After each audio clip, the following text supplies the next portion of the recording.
So on to Rubens. Peter Paul Rubens is a pretty interesting character. He comes from a very interesting family. His father was Protestant. His mother was Catholic. It gives him kind of inroads to both ways of life. His father dies, by the way, fairly young, and they had been trying to avoid various types of persecution early in his life. He's in the guild in Antwerp at age. He's a Flemish artist, by the way, so we're basically talking about the area that is Belgium today.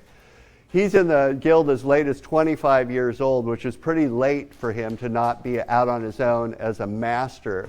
His first job is to travel around Europe. His first major patron has him travel around Europe and basically copy other people's works, which gave him a pretty good education in all the things that were going on in Europe at the time. And he makes a ton of connections as he's traveling around, and he starts collecting works, by the way, while he's out and about. This is his major work for the major cathedral in Antwerp, the Church of Walpurga, which is obviously a crucifixion scene. I just want you to focus on the center panel here. What you have over here is the Holy Family, right? And over here you've got the thieves, but focus on this central panel and tell me what stands out to you about Rubens. By the time he's painting this, it's massive, by the way. It's a huge, huge work, 14, 15 feet tall or so, 23 feet or 25 feet wide. He's got a massive workshop behind him. He's got, at the height of his career, he's got over 200 people employed in his workshop. And these people would have employed to be like, you're the guy who does the leaves, you're the guy who does the sky, you're the guy who does the dirt, and you're the guy who primes the painting, you're the guy who does this and that. What stands out to you about Rubens in the center panel? Turn to your neighbors and share your thoughts.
So what stands out? Does it look like any other artist you've seen quite? Just had little elements of this person and that person all kind of mixed together? Yeah. Well, like the bodies are kind of similar to like Michelangelo's really buff bodies. Okay, so we got really, really buff bodies, don't we? Rolling muscles everywhere. Very, very idealized. You know, typical to, let's say, you might find in a Michelangelo or any number of high Renaissance or Renaissance artists. But then you look at these bodies and the way they're set up, and they're all in movement, aren't they? They're all set up on diagonals. They're all this rippling of the muscles because of the dramatic lighting that you have here. So it's like an animated, very dynamic classicism, very theatrical classicism. It's not Caravaggio, is it? These are not everyday Joes. These are buff dudes everywhere, right? But now very dramatic, very much in movement, very much about the dynamic raising of the cross. Lots of activity going on here. And that's typical for him. He's like taking classicism and turning it into a dramatic opera or something. Everything's kind of turn up the volume on it. Even buffer figures, even more dramatic lighting, even brighter colors, even more motion. That's this guy. That's what he does. And we're going to see that over and over again. In, for instance, this one, which I think is a little bit less cluttered, so I'm going to spend a little bit more time on it. The Descent from the Cross, or the Deposition. I mean, here we've got it. It's, on the one hand, idealized version of Christ for the most part. It's no Perugino, but pretty darn close. For someone who's just died, there's a lot of blood on it, but if you take the blood off, you can't tell that he's been beaten and broken and so forth. The body's set up on a diagonal, right? We've got a major diagonal through the white from this character up here on the cross all the way down through this character here. But then that is supported so that it's not just completely asymmetrical by another diagonal that runs up the ladder, through his leg, through the shoulder, through the torso, right through the torso, up this arm. So you got a big X there. The big X of the composition does exactly what a Renaissance composition would do by giving you stability, but coupling it with a lot of dynamism, a lot of diagonals, a lot of movement. And that's exacerbated by the light and the dark. There's no way that's real lighting. That's not rational lighting.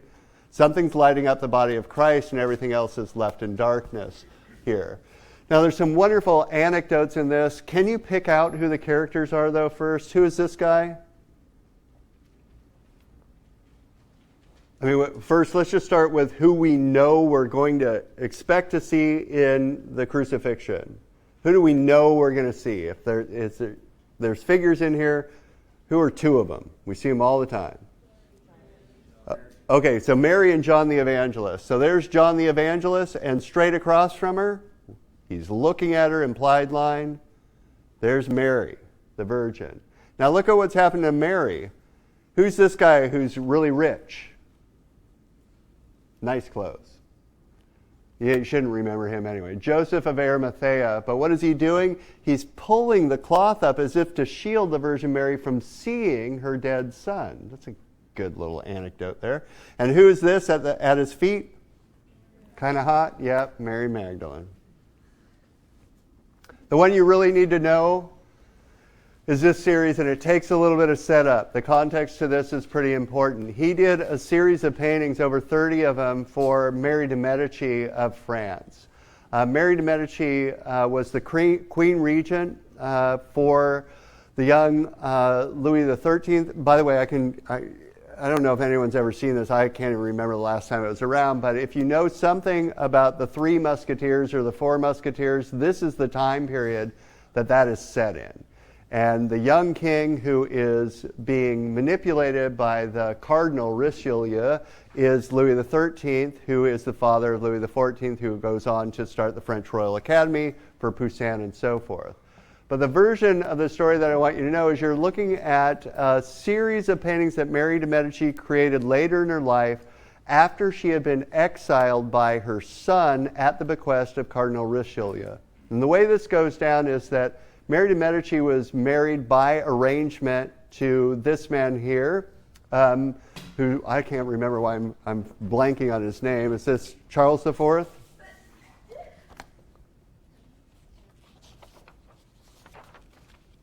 Why am I? Yeah, Henry IV, Henri IV. She was married to him, who eventually is assassinated on the streets of Paris, by the way, in order to bring money into France. That name, Medici, right? Very, very rich family in Florence. They want to get some money out of this. They also, the French want to get some money out of this. The Medici want to get their hands into the French monarchy, frankly. And so they're marrying people into the French monarchy. And it comes at a big price. She was married with a dowry of 600,000 gold ducats, which I don't even know what that would be in today's monetary terms, but a hell of a lot of money, right, to get in there. Now, what happens is he gets assassinated. She's the queen regent, meaning she is basically ruling until he comes of age to rule on his own. But he's got this very, very powerful, kind of crafty statesman, the cardinal, who is telling him what to do, and eventually, in order to solidify his power over this young monarch, Cardinal Richelieu asks the king to banish his wife from court. That means just get her out of Paris. She can't be around. She can't be meddling in her stuff. She's banished for 5 years, and when she comes back, she commissions these over 30 paintings by Rubens to basically propagandize the French aristocracy into saying, this is why I was important to you, this is why I continue to be important to you, and so forth. So we're looking for the political message in this work. which is called Henri IV Receiving the Portrait of Mary de Medici. And what do you get from this, right? What is it trying to say to you? Well, first thing it's trying to say to you is, you can probably see this right off the bat, here's Henri IV. What has he been doing up to this time period? Well, he's been waging war. Lots of wars, smoke in the background. You see his armor here being played with by these little putti. What does the aristocracy dislike more than anything else? Well, they don't like long wars. If it's a short war and they can get some money out of it, great. But if it's a long war, the aristocracy in France has to supply troops, they have to supply taxes, they can't do their own fun things. They don't like this. And she's speaking to them when she has Rubens paint this picture. So what she's showing you, first and foremost, is what's called the triumph of love over war. Right? He's smitten by her. The putti are now playing with his armor. Putti are symbols of love. They're like little Cupid figures. And he's lost any interest in war because he's interested in love here. So the first thing the aristocracy is told, remember, I stopped him going off and doing all those wars. That's one of the things I gave you. Next thing you see here is who she is, right? You get a portrait of her. By the way, remember, this is me. I'm the one. And around this, you see some pretty important personifications. Leaning over his shoulder is a figure that is usually interpreted as being kind of a composite of two things. She's on the one hand Minerva, right? So Minerva, Athena, is the goddess of war and wisdom. He would have been consulting her for all of his warring, but she's about wisdom too. And she's advising him. And on her cloak, on her garment, and by the way, the reason you think of her as Athena or Minerva is she's got the helm, and of course she's having a wardrobe malfunction. Every time you see a woman who's bearing her breast, you've got to go personification, right? She represents something else. On her cloak, she has a fleur-de-lis. And a fleur-de-lis, or symbol of fleur-de-lis, are basically stylized little lilies. I don't have an example up here, but you can look them up. They're all over the place even today. They're on a lot of different royal crests in the West, but they're also specifically associated with the royalty of France. So she's Minerva, wisdom, but also a symbol of France, saying, hey, Henri, why don't you stop warring and turn your interest to something else? Then you see two Greek gods. This is Cupid again, love. And over here, kind of easy to remember, I suppose, that's the Greek god of marriage. The Greek god of marriage is actually named Hymen. Yep, exactly what you think, Hymen. And then up above it, you've got the king and queen of the Greek gods.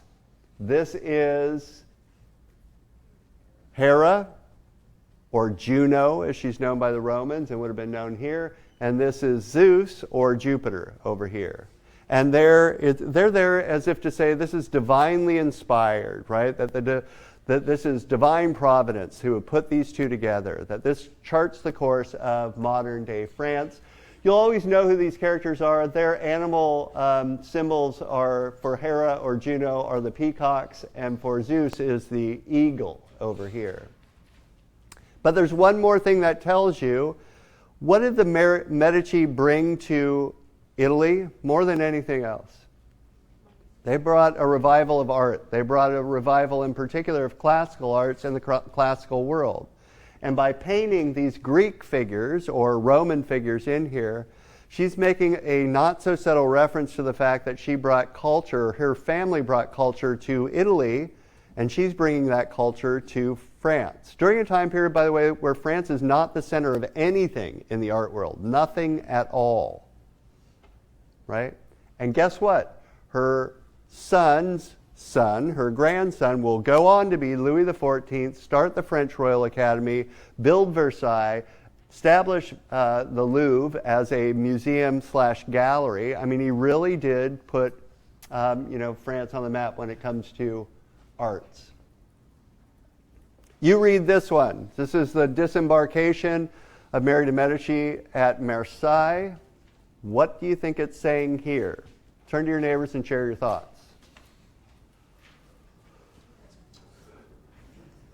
Oh, and by the way, the third term for St. Francis is poverty. Suddenly clocked in my... So poverty, obedience, charity. Old age, not fun.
So let's just start with this part. What's going on here? This is Mary de Medici. How's she looking? Pretty regal, right? Pretty good for a long ship's voyage, but I don't know what they did. They probably took 4 days to get ready before they actually disembarked. And who is this? And here you can see it a little bit better. If you can see that symbol, that's a fleur-de-lis.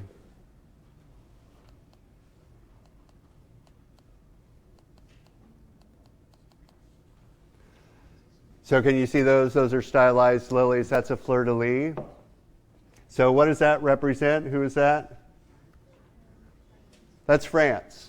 Greeting her with open arms. Remember, we're really happy to see her when she first showed up. We don't know what happened in the interim. And everyone behind him clamoring for her attention, looking very regally, much taller than all of them too, which isn't probably accurate here. There's no way this is what the dock looks like. No way, right? The huge ship just pulls up and there's giant classical buildings right on the shoreline. No way.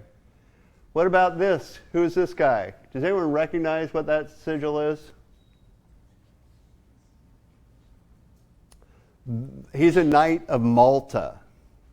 So that big kind of crucifix-looking thing, a Greek cross, turned into a star, that's the Knight of Malta. And what they're basically saying is, oh, and by the way, I came with my own military force to help out France. The Knights of Malta are on my side.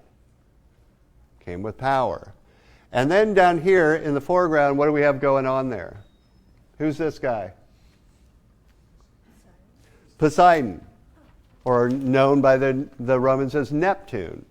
Again, another nod to Greek mythology, again, another nod to Greek classicism, and the idea that the gods give her safe passage. For those of you who don't know, Poseidon or Neptune is the god of the sea for the Greeks and Romans, giving her safe passage across the Mediterranean to Marsai. And then these figures, this is typical Rubens.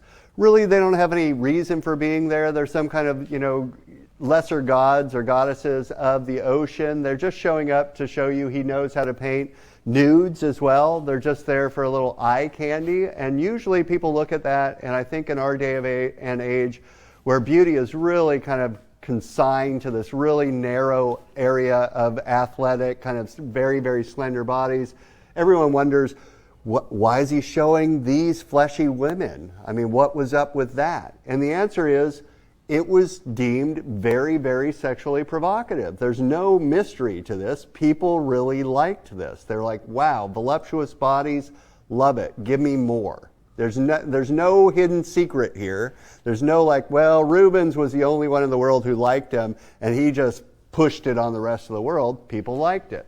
It changes quite a bit. Female standards of beauty change incredibly over the course of our history. I'm going to skip that one. I just don't want to get into any more abduction scenes. I'm kind of sick of them. Okay, so let's end up here with this work. We are going into Holland here. We're looking at a work by Frans Hals called The Jolly Topper. And it's a portrait. But my question to you, just to kind of wrap this up for today, is how is this a portrait unlike most portraits you've seen before?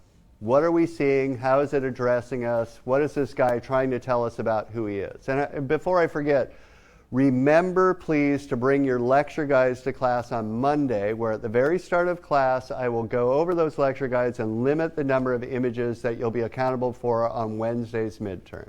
Okay? So how is this different than any other portrait you've seen before, at least in this class? Turn to your neighbors and share your thoughts.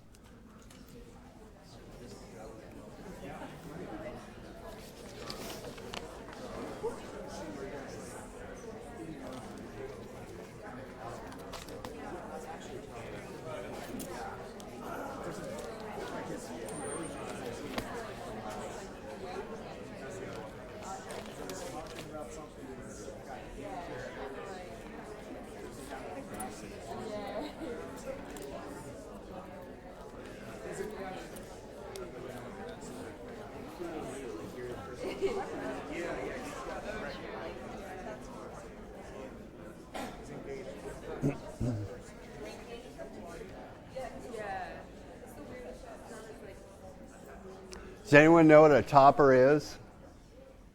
I mean, in this context, I suppose I should be specific. It means a drinker. It's like the merry drinker. So how is this different than most portraits you've seen before? Let's think back to Bronzino's Ugolino Martelli. All scholarly, he's got Virgil and Homer, he's in front of his, Palazzo and so forth. I mean, that's standard formal portraiture. What do we get here? I like to drink, man. I'm friendly, I'm social. This is fun. That's it, right? That's it. I have nice clothes, but not too expensive clothes. I'm a happy guy who likes to socialize, and I don't mind having a big, glass of beer over here. And that's how it's painted, too. You get up close on this thing, and it looks really spontaneous, doesn't it? Like he just kind of turned and saw you, and, hey, you want a beer, too? Very informal, very much part of this scene in Holland at the time, where you have this rising middle class that are really very much enjoying their life. And by middle class now, I don't mean Medici middle class for the most part. I mean people who are basically, by today's standards, kind of upper middle class, enjoying their life and wanting portraits done, but not stuffy old portraits that say, wow, I'm hoity-toity, whatever. They want portraits that say, I'm just a regular old guy, nice guy, and here's who I am. When he paints this, and you'll see this better in the next work, Mali Baba, up close, that's what it looks like. It's just very, very rapid brushstrokes, very, very quick work, very, very feeling spontaneous. Something that wasn't as expensive, by the way, as an oil painting that might take months and months to create. Now, when it comes to Mali Baba, and you're looking at this, and you're like, what the hell am I looking at? Who is this woman? Did she actually pay for a portrait to be done? Probably not. This is your local kind of, we know who she was. She was not very flatteringly described as half witch, half village idiot. My guess is she probably had some crap going on. She clearly liked her alcohol, right? This is the pride of any frat right here, is this giant stein. And you can hear her, can't you? She apparently wandered around town with an owl on her shoulder, cackling, drinking. We have no idea why this got painted or for whom. I've always speculated that what happened is she hung out at a bar forever until she probably drank herself into an early grave. And then Franz Hals came along and gave them a portrait of her to hang on the wall to be like, remember Mali Baba? I'm making all that shit up. Don't put it in don't tell anyone else. All right, have a good day. It's nice outside. See you next week. So we left off last time. We're looking at the Baroque period, and the Baroque period, I always think it's a great period of art to be studying, including with the history. And I always love it when we get to this point in the class where we get a look at Rembrandt van Rijn's work. We're up in Holland or the Netherlands at this time. We've done a little bit of work talking about the context here. We're a Protestant country, right? We're in constant conflict with things that are going on in Spain. You know all the things about the basic kind of Renaissance, but one of the big things that is different between Holland and Flanders is that Holland at this time has a really burgeoning middle class in the sense of what we tend to think of as a middle class. It's a very trade-rich country at this time, and a generation before Rembrandt, most people, let's say, would have been, the economy of Holland wouldn't have been fantastic, but it kind of explodes right at the end of the 1500s into the beginning of the 1600s. And a whole host of people who are basically kind of like dot-com millionaires are throwing a lot of money at art. Art historians have gone back and studied this, and in Holland at the time, and it's still a little bit the case in the Scandinavian countries, there was a very high premium on spending some money on art for your home. Up to 25% of a yearly income would be spent on decorating a home, and a large portion of that would be going to arts. So Rembrandt's a part of that kind of context. He came from a very middle-class family, grew up in Leiden, started the university at Leiden, and then decided he wanted to be an artist. And it's kind of that universal story where his parents said, no, we don't want you to be an artist. There's no money in it. I mean, there's only so many who actually succeed. Why don't you get a real job? And he went on with it anyway. And he today is one of those artists where I swear to God, you don't need to know anything about Rembrandt. You stand in front of some of his pictures and you just feel what he's trying to express in these. He's very, very good at capturing the emotional kind of nuances of, in particular, himself and his sitters. He's very good with minor little cues, giving you a sense of either really powerful or really subtle emotions. And I think you'll see this in his art. He's on the spectrum towards naturalism when it comes to Baroque. If you saw all the kind of classical impulses of Poussin and of Rubens, now you go the other direction towards more ordinary naturalistic representations of biblical stories and so forth. So with just kind of that brief idea out there, I want to introduce you to a new subject here, and I want you to be thinking about the female nude, which is likely to be at least one of the works that we'll show for the midterm, right, to help you bring in all the readings and so forth. We've seen a lot of these before, starting with Titian, and more often than not, they are at least at some level about sexual desire, primarily heterosexual male desire. And what they do is they fashion a female body in accordance with what, for lack of or to kind of just dumb it down to the simplest common denominator, are heterosexual male fantasies about female availability and willingness for them and so forth. Now you know that they're more than that too, that they have this kind of cover story or this conventional understanding in which they're about beauty, which is what allows them to be painted in the first place. But I think it's not until you start seeing paintings like this that you really recognize exactly what we're talking about when we mean that these female nudes really objectify women. So let me give you the basic subject here, because it's not likely something you'd be aware of. It's an Old Testament apocryphal tale. Again, it's something that's in the Bible, but it's also a part of the Apocrypha, in which King David, who you met when he was a kid, right? He goes and he slays Goliath. Well, the story goes on where he becomes one of the earliest, most powerful kings of the Israelites. And as he is king at this stage, he's not married yet. And there's this beautiful woman in the palace by the name of Bathsheba. The problem is that Bathsheba is already married. She happens to be married to one of his generals, Uriah, who's out in the field at the time. And a budding romance or flirtation begins when he notices her at her bath in the palace, and she begins corresponding her bathing times with the time that he is out on patrol of the palace. And so it's kind of like both are equally culpable in this flirtation to some degree. And there's flirtation, he sees her going to the bath, and so forth, and then he summons her with a letter. And this is usually what we think of as the letter that's in her hand. Here is the summation by King David. Hey, a little bit, if we, again, bring this up to date, it would be like someone sending you a text message or whatever and saying, hey, you want to have coffee, right? And it's more than coffee, and are you going to do it or aren't you going to do it? And that's, I think, what's going on here. But as the story goes along, and you need to know this because anyone at the time would have known this, what ends up happening is that, yes, they have an affair. And she gets pregnant. And this is a problem, obviously, because her husband's off at the front fighting these battles for the Israelites. He's being the good guy. David's supposed to be being the good guy holding down the fort at home, and the wife's supposed to be faithful. What are they going to do now? And David decides that what he's going to do is he'll just call Uriah back from the front.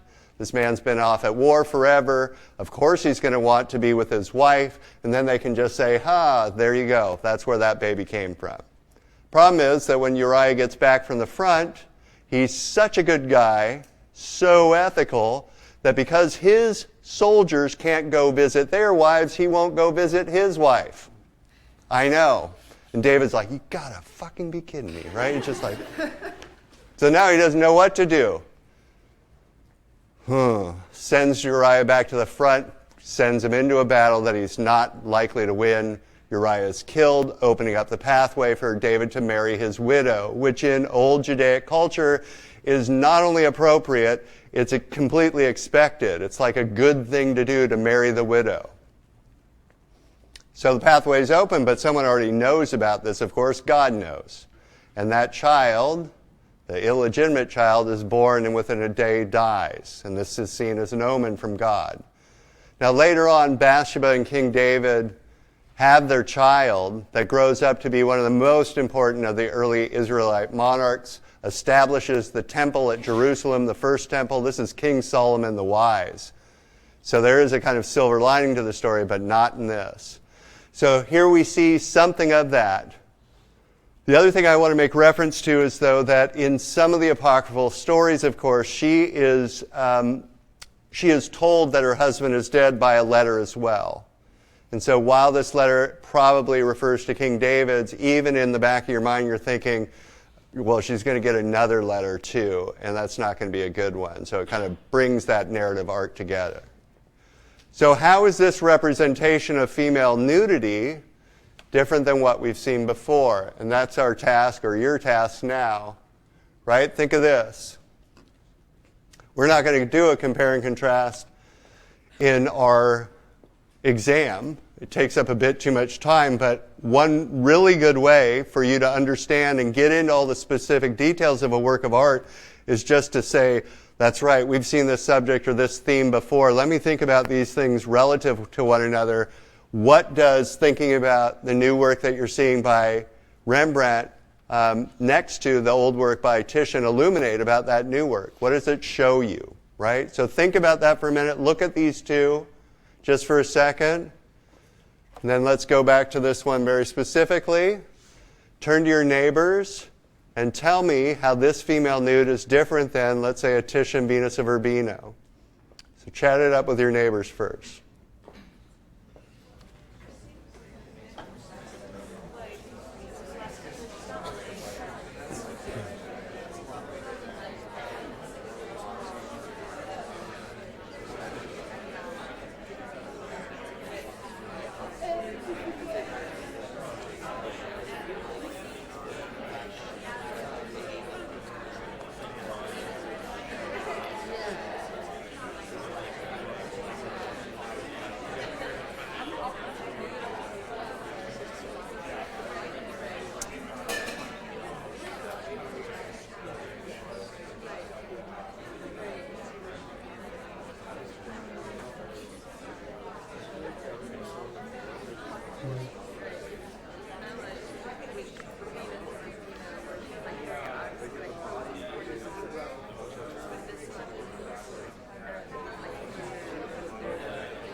So someone help me out. Overall, what stands out in this new work? I don't think you've seen anything quite like this before. There's one or two in the readings that, one or two in the readings that had something similar, but what stands out about this new work?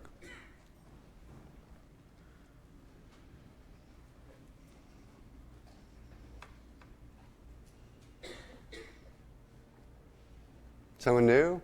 Yep. The figure is much less looking out towards the viewer and more it's looking in on the figure. Okay, so let's start with this, and let me kind of tweak that a little bit into a metaphor. What she said is the figure's less looking out.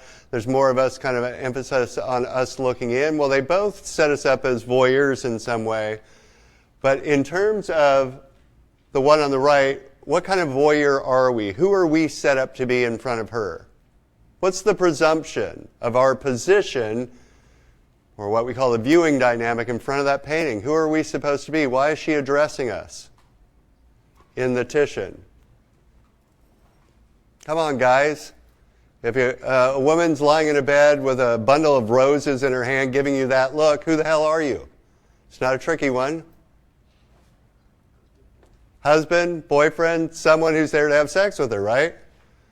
So it's already set up that scenario in which it's an erotic unfolding, in which you are the presumed, and I assume very much invited male lover. How about in the other one? Is there any presumption that that's who you are? No, you get to be a voyeur. You're in her intimate space. There's still that charge of being in someone's intimate space. You get to see them without their clothing on. But what's going on for her?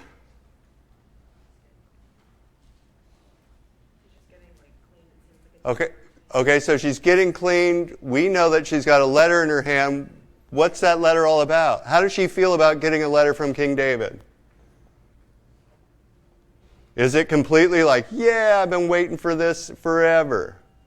Is it a little like in between? I mean, this is what I was trying to tell you about Rembrandt. He is so good at subtle emotions. He's so good. He's like how to put this? He's like those incredible actors that you watch. And you're like, their range of emotions and subtleties are so good versus the ones that you're like, exuberance only or always depressed, right? You know those actor ranges. And then there's those ones that you're like, I'm not sure exactly where they are. He gets that. She's just gotten a letter that she's deeply ambivalent about. She wants to go with David. She knows it's wrong. We get to witness her thinking about that moment. I mean, it's set up that way, right? Which way to go on this?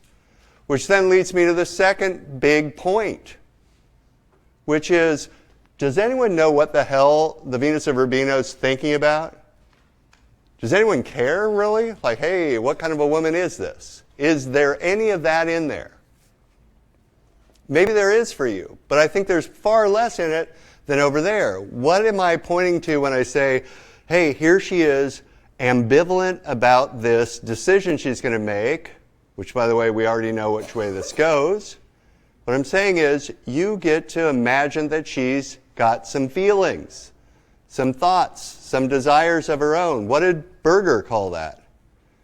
When we have the perception of a figure who has their own feelings and thoughts and desires, which very well may not match up with our own, we call that naked. Right? The difference between perceiving a figure as an object of our desire and as a subject of our desire. And this is key. For me, this is really important. Because the problem isn't about desire. It's not about sex. It's not even about male fantasy. That's not why we take a really close look at this in the history of visual representation. The problem is that it associates male desire with female lack of power, objectification, these things that are deeply problematic, that teach us both to think about these things in really, really dangerous, it seems to me, ways. If it's just a matter of the case that you're like, I really like that person, they're totally hot, I want to have sex with them or something like that, and they're like, but I don't want to have sex with you, and you're like, oh, well, that's a bummer, and you go on with things, there's nothing, it seems to me, fundamentally wrong with that. In the history of visual representation, though, it sets it up as if it's your right to have access to that thing that's not even really a human being. So we get over here, and we've got a figure that's set up to be desirable, to be alluring. She's supposed to be. That's not the same body as Titian's Venus of Urbino, but for the time, remember, they're not seeing a lot of nudity. That's a real body, and that's the other thing I want to point out. It hasn't been idealized in the same way, has it? I mean, it's very, very natural. It looks like it could be a real human being. It hasn't been airbrushed, hasn't been tucked and nipped and kind of twisted in weird ways so as to emphasize particular erogenous zones, and that also contributes to thinking of her as a real human being. And if we think of her as a real human being, again, we have to acknowledge that our actions or our thoughts or our fantasies vis-a-vis her might be encountered with resistance because she has her own feelings, her own desires, her own thoughts. Now, this is a matter of perception, and there's no cardinal rules to this, right? You can't say everyone should perceive it this way, but I think most people looking at these two know what I'm saying, how I'm drawing these distinctions between these two. So let's go on from there. What is the maid servant doing?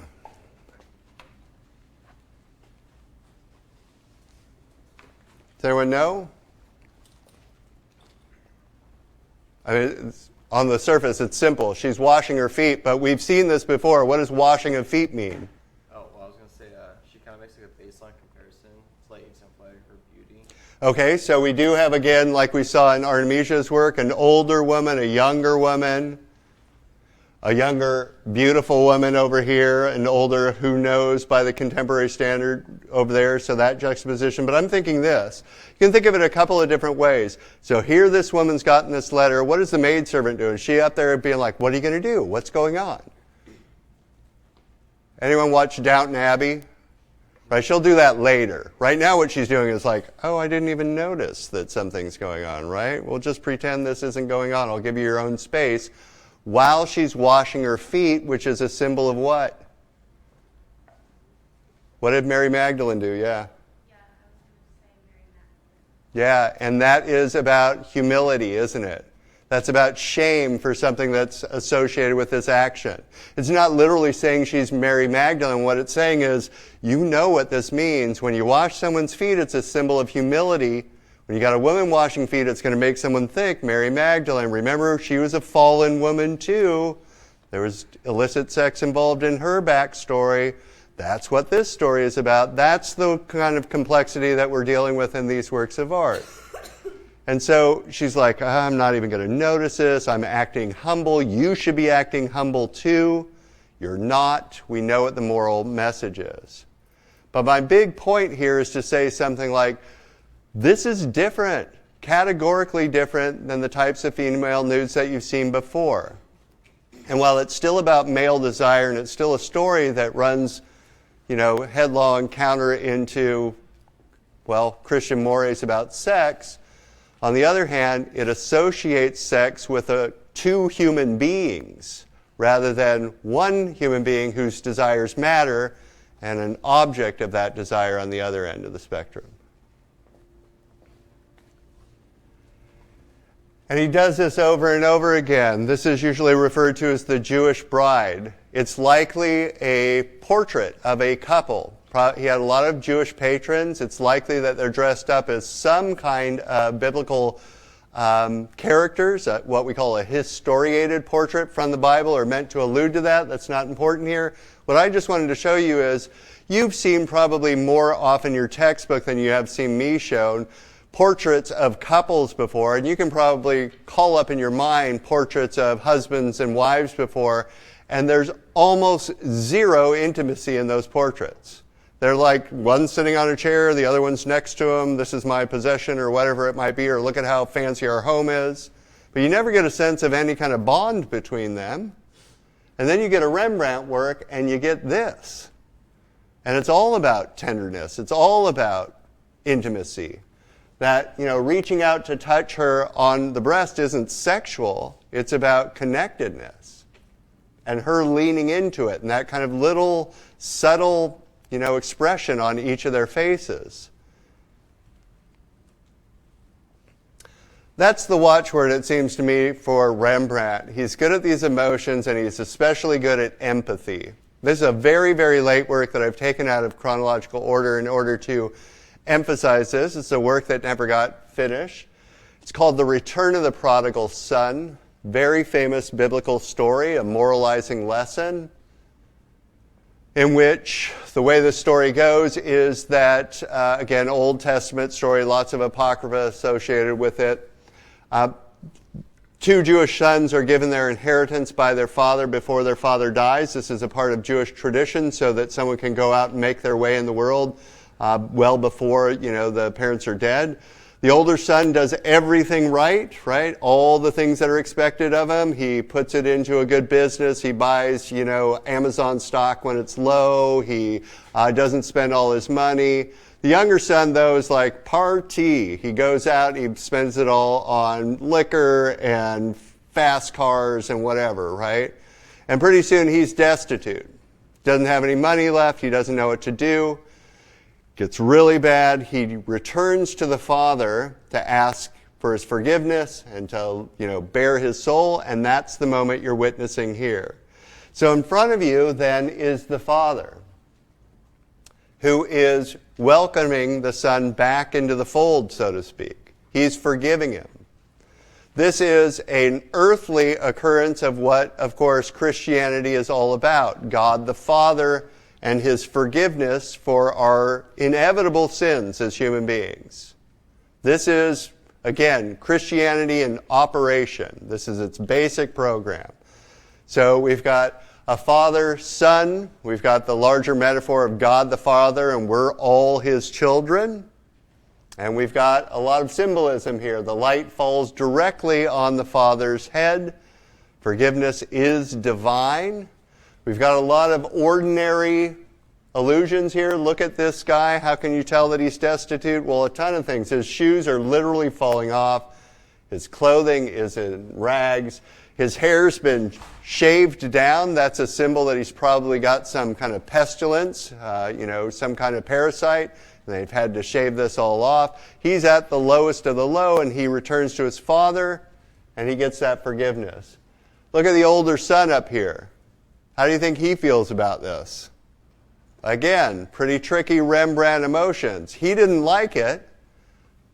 And I think you get some of that, like, you got to be kidding me. And on the other hand, he knows it's right. And you see that light shining on his face too as he recognizes this is the proper way for people to act. Rembrandt does this over and over again. One of his most favorite subjects is himself. Lots and lots of self-portraits. And I know Rembrandt's career through his subjects, through his self-portraits. You can look at him early on, and he and his wife, Saskia van Eulenburg, are just having fun, dressed up in all these characters, wearing all these costumes, happy looks on his face all the time. Gets to mid-career, he gets a little somber. Gets to real mid-career, and he actually goes bankrupt. He's overextended himself. His first wife has died. He's hooked up with basically her nurse who has extorted some money from him and so forth. He goes bankrupt and he has to sell off everything in a sheriff's sale, which I gave you a little reading of. What is in Rembrandt's holdings at the time? Well, kind of everything, because the guy couldn't stop spending money on anything. And then he has to redo his entire career. You can see those stages, I think, in his self-portraits. And he doesn't do them in the typical way. I mean, most self-portraits, you've seen a couple of these before. It's like, look at how chic I am in my clothing. Look at what books I read. Look at how cool my house is. We know how these work, right? And then you get Rembrandt and he says, that's kind of easy. What if I tell you who I am less by what I'm wearing and more by the specific facial expression that I have, the lighting that I choose to use to illuminate this facial expression. See, the thing is, I always look at a Rembrandt self-portrait and I'm absolutely convinced I know exactly what he was thinking of at the time that he painted this, exactly how he was feeling. I could be totally wrong, but the magic of Rembrandt is he convinces me that I know. And I know it just by looking at his face. The other thing is, as his career goes on, just like Velázquez, the surface of his canvases keeps getting thicker and thicker. That kind of thick application of paint is known as impasto. can remember it means paste, Impasto, where he's not just trying to accurately reflect the way that his face looks, he's doing as well as drawing attention to the materiality of paint on a canvas.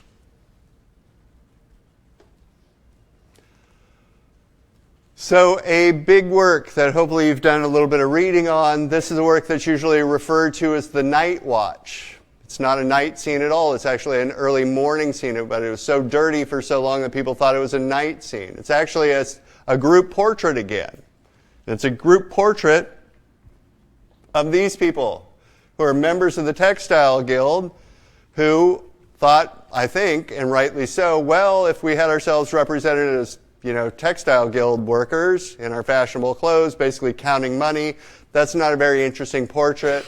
Let's have him do our portrait as our kind of weekend activity, which is to be members of the Dutch militia. Right? So these are people who supposedly were militiamen who would fight off the Spanish when called to. They're citizen soldiers, right? So they're not standing army. They're keeping those Spanish at bay. Now, these guys never fought anything. It's kind of like, they were rich guys who play acted at being soldiers. In the forefront are the two main characters. The head of the guild, this is Captain Frans van den Kok and his lieutenant. Don't need to remember his name. They're members of a musketeers group. So you can see different stages of loading and firing these muskets on each side. And basically every single face you see in here that's illuminated is a portrait of one of the members of this guild. So again, think of how the Baroque artists like Velázquez are trying to come up with interesting solutions to the really boring project of doing a group portrait. Here's a pretty good one. Now, everyone paid the same amount here, so there were a few grumpy ones that didn't get kind of pride of place, but more than anything, they were pretty happy about it. And the entire kind of metric of this whole thing is these people are milling around doing their own thing just as everyday citizen soldiers would, doing their own activities, but when called upon, they will get into line and go fight the Spanish. And you can see that kind of in the composition. Milling around in the background, these two are beginning to walk out, and you see a little bit of an indication that others will follow in line with them. The character that steals the show here is this one. There's been a lot of interpretations of her. It's a little girl. She's kind of glowing all in white. She's returning from market with a chicken tied to her belt here, which is usually taken as a visual pun on either the name of this guy, whose name was Banning Kok, so chicken Kok, or the claw that's prominently displayed. Again, you don't need to remember this, but the claw is the Dutch name for the militia that they belong to, the Order of the Musket. Any case, the bigger thing is, though, she's what they're fighting for. They're fighting for the innocent. They're fighting for those who can't fight for themselves. And remember what I said, these guys aren't actually fighting for anything. They're kind of putting on airs as if they would do this.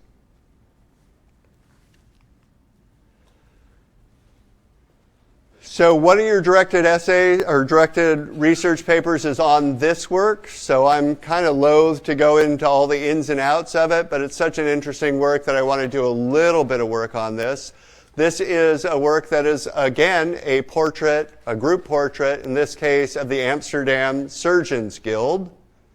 And it's usually referred to as the anatomy lesson of Dr. Tulp, or the anatomy lesson of Dr. Nicholas Tulp. So I'm going to turn this over to you a little bit. We've got a portrait that's unfolding. There's a group portrait of these guys. If you've done any of the reading on this yet, you know that this is an age in which surgeries or anatomy lessons have finally kind of come to the light of day. We're the beginning stage of what later becomes known as the Enlightenment, right? The Enlightenment is the age that we've inherited, the age of scientific investigation, of repeatability, of various experimentation, of amassing knowledges based upon empiricism or observation, right? Age of science, the age of reason, the age of rationality is emerging at this moment. But they're all extremely religious still, too. Just like many people are in our world today. And at this stage, they really do a lot of work to try to figure out, how do these two different worldviews go together? How do you deal with them in tandem? The idea that the world is a bunch of rational phenomena that can be explained and known and investigated. And the other side, which is, well, there's this creator God that created all things, and its complexity so vast and so beyond us that who the heck knows what's going on and so forth. Well, one of the places these two worldviews really crash into each other in this picture, or maybe behind the scenes in this picture, has to do with anatomy lessons themselves, or public dissections, which were done, again, as you'll read, and you should get all the nuances of this, in public, in outdoor amphitheaters. In the north, they were done in the winter months because bodies don't last that long after they die, so during the winter it stays colder, you have a few more days. And you have an outdoor amphitheater, and the front seats are all held by other surgeons, important people. But anyone can attend these for pennies to sit in the back seats and just kind of observe the phenomena of the dissection of the human body. Now, the church only allows these in certain circumstances. The reason being, and the reason they are always a little bit worried about dissections in the first place, is the body is sacred. The body is the house of the soul. We don't want to desiccate the body, because then what happens to the soul if we do? Right? What happens last judgment time if you've cut up that body, maybe you've disturbed the place of the soul? Don't want to do that necessarily. It's one of the reasons that Christians originally practiced burials, inhumation, instead of cremation. They didn't want to desiccate that body. It goes all the way back to the Egyptians as well, right? Their idea about the ka existing in those mummified bodies. Then science comes along and says, yeah, but we want to know more about the human body. We can solve all kinds of diseases. We can fix that body. We shouldn't know about it, shouldn't we? The church says, not if it desiccates that body and the soul can't have anywhere to hang out. So a bargain is struck, so to speak. And it's not like anyone wrote a papal bull about this. They just came to these kinds of negotiations where people up north said, well, what if we practice cremation on bodies where you don't have to worry about the soul? Meaning criminals. What if let's say someone is a sinner, they're going to hell anyway, don't need to worry about that soul. What if we use them? And that becomes standard practice. And that's actually what you're witnessing here. We know who this kid was. He was a younger man by the name of Eris Kint, which was a nickname. Eris the Kid. And he was called the Kid because he had some kind of malformation of his legs. He was a little person. It's not clear whether he broke those legs early on in his life or had some kind of disease or was born that way.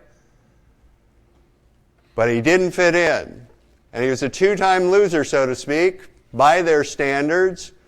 His criminality was theft. And the second theft was he knocked down a man in the middle of the winter months in Amsterdam, which, by the way, if you've never been there, very cold, and stole his cloak.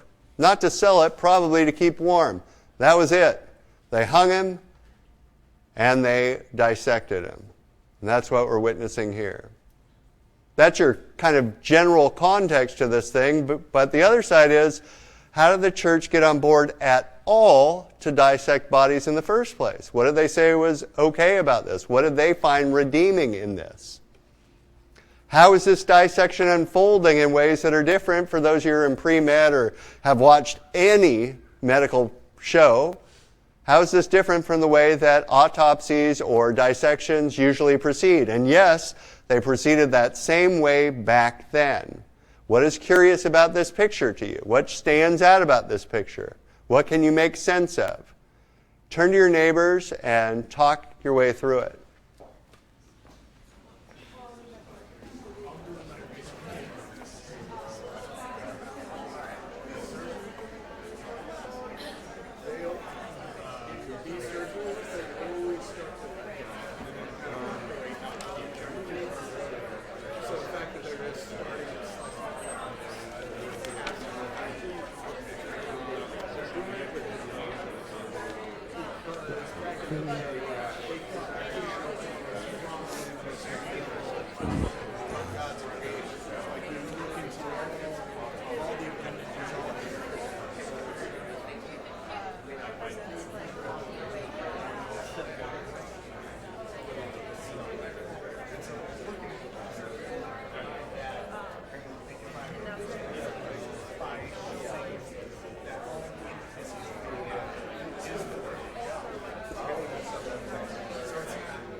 So again, I'm not going to pull this work all together for you. I want to point you in the correct directions, maybe emphasize some things about your reading that you want to pay attention to as you, those of you who have chosen this one as your directed research project, do some more work on this.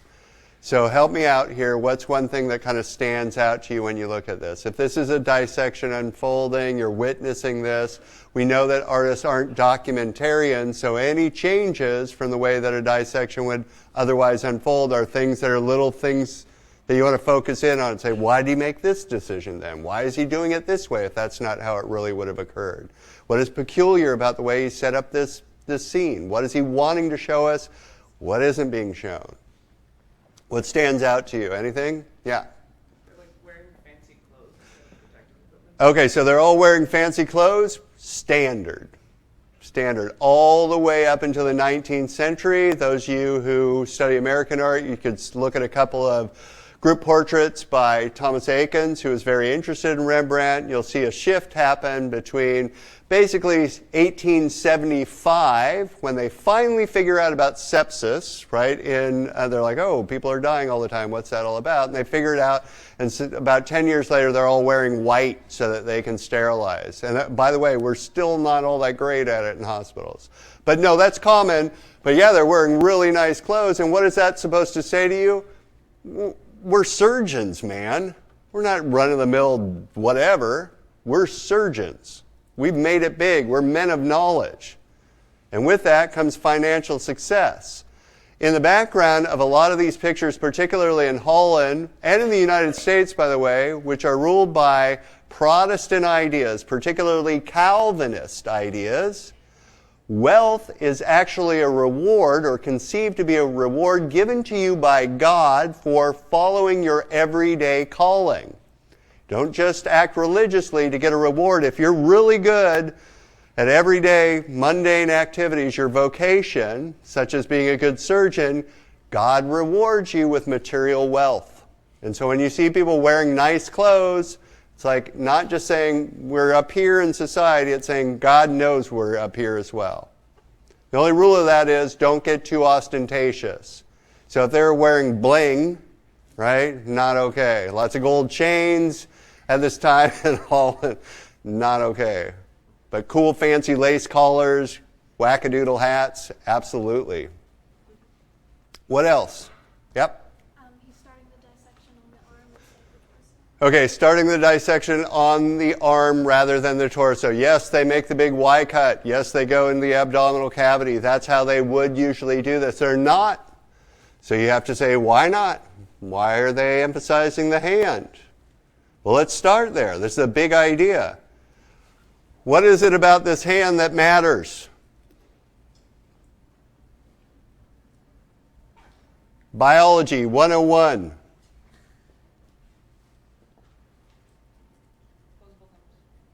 That, right? Opposable thumb. That's the thing that is our mechanic that makes us different than most of the other parts of the animal world. It's what makes us special. And it's something else. Remember you saw in the Sistine Chapel ceiling, this emphasized as well. What's the closest thing between God and man on the Sistine Chapel ceiling physically? The hand. And what was that work all about? Man is made in God's image. Now we're getting somewhere, right? This is that logic. It's that little subtle allusion to classical precedents now, too. He's saying something like, listen, in knowing ourselves inside and out now, not just in the Neoplatonic idea of a perfect ideal, but knowing all the complexities of the human body, we can come to know God. Now, I don't know whatever your God is. For me, it's not a Christian God, but I get this logic. The complexity of advanced forms of biological life is so incredible, isn't it? It's like, wow, how does this machine known as man actually work? How did we get here? And imagine someone who's really religious says, there's where we reflect God. All of this intricacy of the human body. If we study that body now inside now, not just surface level beauty, but all the mechanics, start thinking about how the brain works, all of those things, we could know God. And there's a little emphasis, right? We're going in through the hand. What's the other thing about the hand, though? If you've done the reading, who else went in through the hand in his own self-portrait? Yeah, Vesalius. But thanks, Nick. Yeah, this is a surgeon under Charles V who created what is probably that manual up front, Andreas Vesalius, who in his own representation of himself was going in through the hand for the same reason, saying, know yourself, know God. But also another reason. It's apparently very, very difficult to flay the arm, to unsheath all those tendons, get to the flexor tendons, and start manipulating the hand, which is what he's doing with the forceps, to show how that hand works. His hand is mimicking it. You pull that, it's going to do this, and he's showing you the mechanics of the hand. In other words, he's saying, know yourself, know God, or know the body inside and out, know God. That's what allows the church to say, okay, that sounds like a good idea. And look at how good I am. Look at how much skill I have, that I can go in through the forearm without messing it all up. It shows I got some surgical skill. And I'm like Andreas Vesalius, the first of the great anatomists. Yeah? We could keep going on with this all day, but that's your task in your research paper. One other thing I will emphasize to you is there's tons of symbolism all the way through this. Little shell niche behind him, whatever that book is. The fact that none of these people are looking at the body, that's kind of weird, right? Why aren't they looking at the body? One of your readings points out that in Calvinism, a central tenet is that forgiveness is not in your hands. You don't get to decide who a sinner is. Isn't that the reason the Protestant church broke away from the Catholics in the first place? The Pope saying, I can sell you indulgences? Calvinists totally believe that. Rembrandt totally believes that. He's all into the idea of empathy and forgiveness. So what sense does it make? Just think of this. Whether that reading that you have is convincing to you or not, you're going to have to tell me.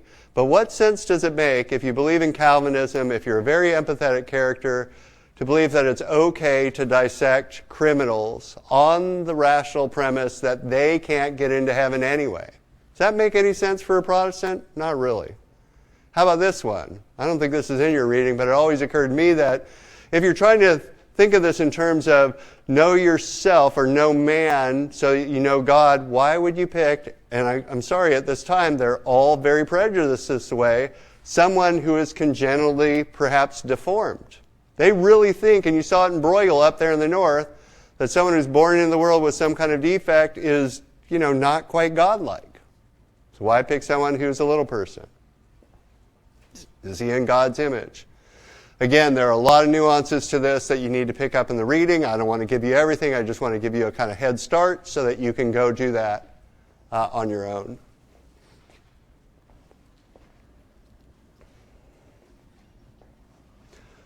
So we're going to move on to Johannes Vermeer. Johannes Vermeer is, the way an art historian would explain him is that he's a little bit of an amateur artist in the sense that he doesn't have to make all of the money to keep himself afloat off of his career. He was not prolific in the same sense of the other artists that we've seen. At a certain stage, people thought there were over 200 Vermeers out there, mainly because he became a collecting phenomenon for a long time. That number's down there around 30 now. There's only about 30 accepted Vermeers anymore. Everything else was a fake. They tend to, this is one of his bigger ones. It's called Woman Holding a Balance. But they tend to be fairly moderate-sized, really precious, beautiful little paintings on everyday subjects. More often than not, they're everyday, ordinary genre scenes with a moralizing lesson implicit in them. So in this case, my question to you is, can you tease this out? What is the moral lesson here that is unfolding? The woman's balancing something, but what is she balancing, and what are all the cues in this painting that give you a sense of what it's trying to say to you? Turn to your neighbors and share your thoughts.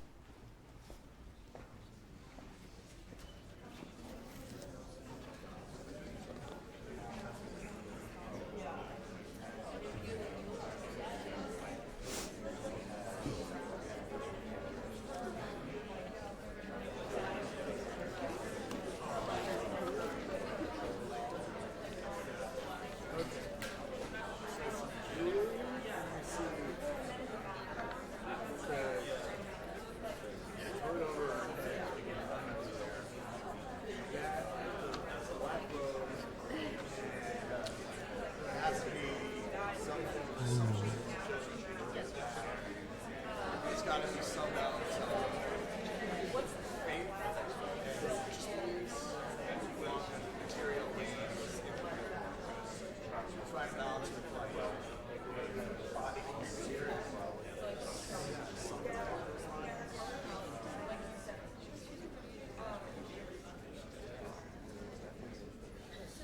Okay, so let's start with that central question.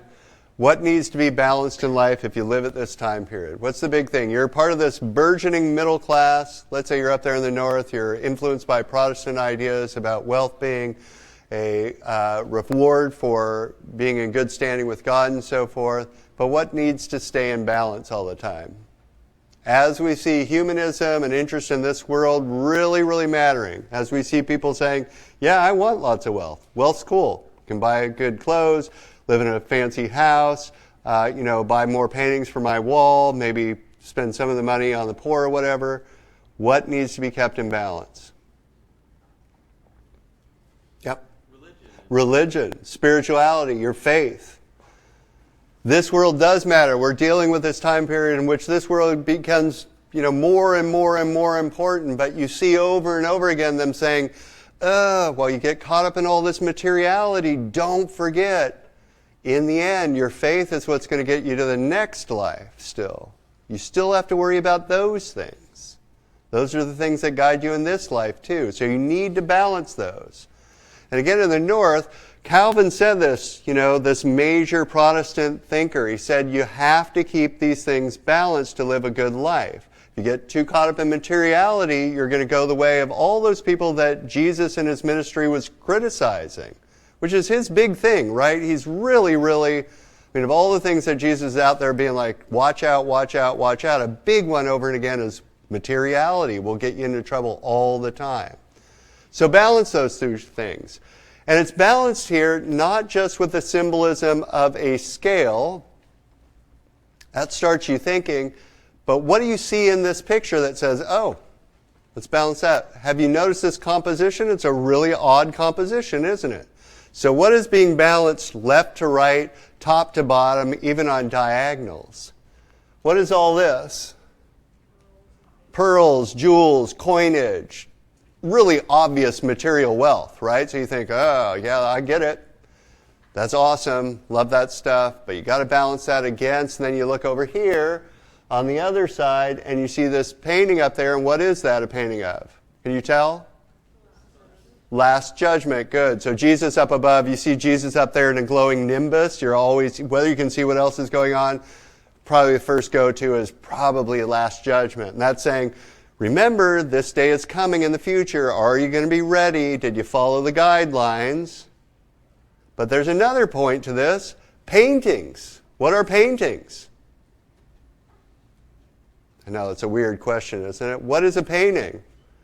Let's say you got a really, really nice painting on your wall. What are you telling people besides what the subject is? You're like showing people that you have the money to buy. I got the money to buy a big-ass oil painting. Right? That's materiality too. And what is that juxtaposed against? Blank wall. Asceticism. That idea of no materiality. Which, by the way, is reflecting light. What is light? God. Pure spirituality. See how these things are balancing out? And then you see this woman over here. Does she look to everyone suspiciously right off the bat? Did you think if I had said that's a Virgin Mary, how many people would have been like, no way? Would everyone have been like, yeah, that kind of looks like her a little bit? Right? Following the pathway of God, exhibiting those qualities. The Imitatio Christi extends to women in some ways too. And it even goes beyond that. I love this little anecdote in this picture, but how many of you have tried to hang a picture or a painting before? Did you get it right the first time? I never get it right.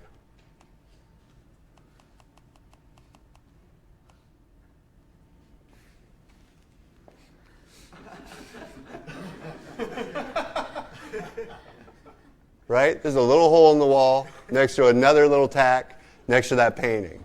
That looks like my wall. Behind all my pictures, it's like, whoops, whoops, whoops, right? And what is that trying to say to you?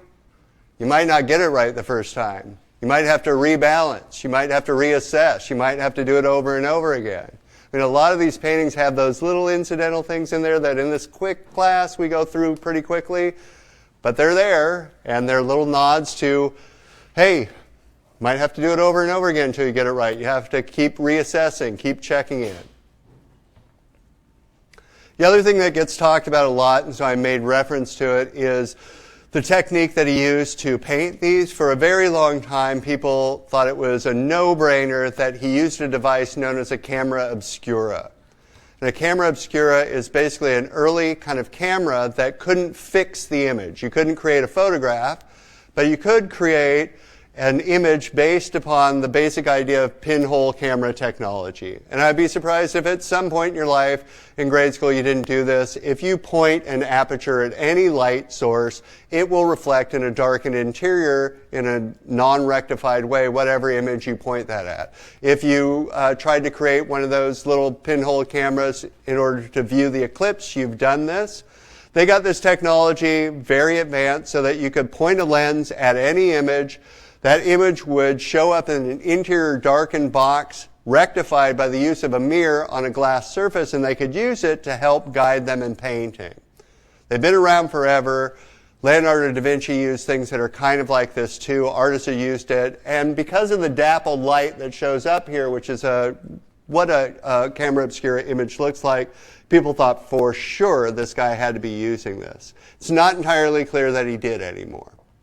There's a lot of research out there that shows, well, you could come up with this a million different ways, and if he were using a camera obscura, it would actually look different than what he's using here. So I just make mention of that. A lot of his works are moralizing stories, told in kind of funny ways, that are meant to be disarming to some degree and meant to be charming. They're little like those devil articulations I told you before. No one needs a painting in order to tell them this lesson. So it's kind of like a fun way to get that lesson. And what I mean here is in this work called Soldier and Laughing Girl, you're looking at something, ladies, that your mother's all warned you about. It's the dashing young man who's a little suspect here. And he's shown up, and he's got his hat rakishly, on his head. He's very cool, wearing the right clothes. Hand jauntily on his hip, like, yeah, I'm totally confident. And he's telling her stories, one presumes, of his travels, whether he's traveled or not. There's a view of Amsterdam, which has changed. It's by the open window, right? He's just being like, I've been out there in the world. And she's just an everyday house servant. And she's eating it up, right? He's got all the lines. And then he's supplemented those lines with something else. A little bit of alcohol, right? Have her drinking in the middle of the day, which again, people at this time would have been like, oh my goodness, what are they doing? Is it, And then she's doing something else that, again, by our standards, you wouldn't think much of it. But at the day, this is tantamount to her pulling off her bra and throwing it over a bedpost. She's smiling at him with open lips. Big invitation. Watch out for that, right? In other words, whatever he said, it's worked. And what this is supposed to say is, don't let this work on you, right? You should know this is all wrong. Don't drink in the middle of the day. Don't listen to these kinds of guys. And certainly don't go this direction, which is going to get you in jeopardy in terms of your spirituality.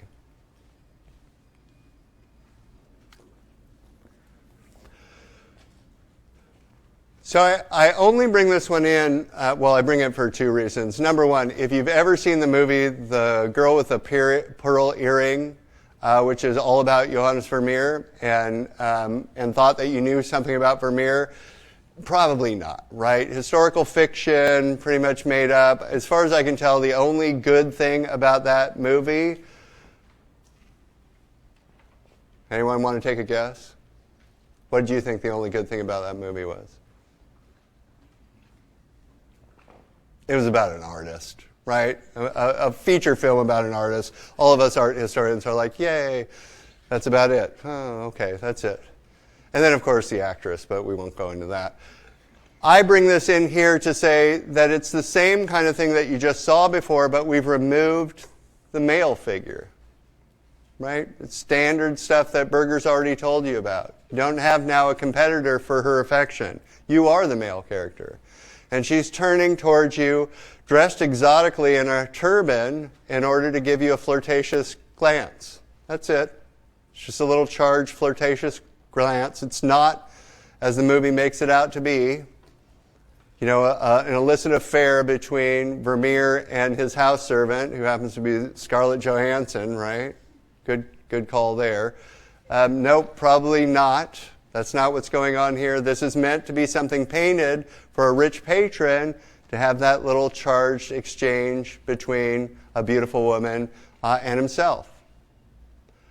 But the real reason I bring this in is this is a gorgeous painting, isn't it? I mean, regardless of how pretty she is, if you take her face out, and I don't want to take her face out because it's beautiful, but if you take that out and you just look at these colors and these textures and these shapes next to each other, right? These are gorgeous. I would live with that without the picture of the face. And later on, in the 19th century, when you see artists move away from accurate representation, that's one of the things they're thinking of. They're just saying that beautiful texture next to that beautiful color versus that cool shape, that's good enough.